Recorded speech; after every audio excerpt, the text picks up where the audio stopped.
మనం రీసెంట్ వీడియోలో చెప్పుకున్నట్టు కంటెంట్ ఉన్నోడికి కటౌట్ తో పని లేదు అని. అది నిజం చేస్తూ ఎంతో మంది tick talk, YouTube, Insta, Facebook stars తమ టాలెంట్ తో వీడియో చేస్తూ అక్కడి నుంచి టీవీలో వచ్చిన అవకాశాన్ని అందిపుచ్చుకుని జబర్దస్త్ వంటి ప్రోగ్రామ్స్ లో నటించి సినిమా అవకాశాలు సంపాదించుకుని వారి సత్తా చాటుతున్నారు. అటువంటి స్టార్ గురించే మనం ఈ వీడియోలో మాట్లాడుకోబోతున్నాం. రాజమండ్రి శ్రీదేవి. మరి ఆమె ఒకసారి కెమెరా ముందుకు వచ్చిందంటే మగవాళ్ళందరికీ కూడా ఛాలెంజ్ చేసి చెప్తున్నాను. మొగోళ్ళు ఎంతమంది ఉన్నారు అంతమందికి కూడా మేము నైటీలు వేసుకోవడం మానేయాలంటే మీరు నైటీ వేసుకోవడం మానేయండి.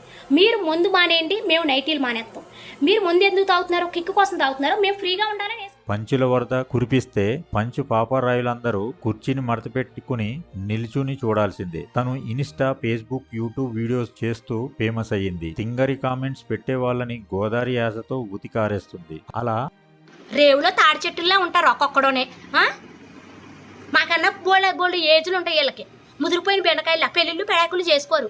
మమ్మల్ని పట్టుకుని ఆంటీలను పిలుస్తాం. ఆ యాస పంచులతో మంచి పన్ క్రియేట్ అయ్యి అందరినీ నవ్విస్తుంది. ఆ నవ్వులకు కేర్ ఆఫ్ అడ్రస్ అయిన జబర్దస్త్ ప్రోగ్రామ్ మల్లెమాల వారు గుర్తించి జబర్దస్త్ స్కిట్స్ లో అవకాశం ఇచ్చారు. ఇక్కడ కూడా రెట్టింపు ఉత్సాహంతో పంచుల వరద కురిపిస్తుంది. స్కిట్ లో టీమ్ లీడర్స్ సైడ్ రోల్ లో యాక్ట్ చేస్తే ఈమె పంచులతో స్కిట్స్ మొత్తం ఆమె చుట్టే తిరుగుతాయి. ఇంతకు ముందు పంచ్ పలకనామాకి గురువైన ఆది లేని లోటు తీరుస్తూ ఆదినే మించిపోతుందా అని చర్చకు దారితీస్తుంది. ఏది ఏమైనా మనిషి ఆరోగ్యంగా ఉండాలి అంటే నవ్వు నవ్వు నవ్వు నవ్వు నవ్వు అంటూ ప్రతిరోజు నవ్వుతుండడం నేర్చుకుంటే ఆరోగ్యంతో పాటు మనిషి నిత్య యవనంగా ఉండొచ్చని నిపుణులు అంటున్నారు. పిల్లలు, పెద్దలు అందరూ రోజుకు కనీసం పావుగంట అయినా హాయిగా నవ్వుకోవాలి. అందుకే రోజులో ఒక్కసారి అయినా కామెడీ వీడియోస్ చూసి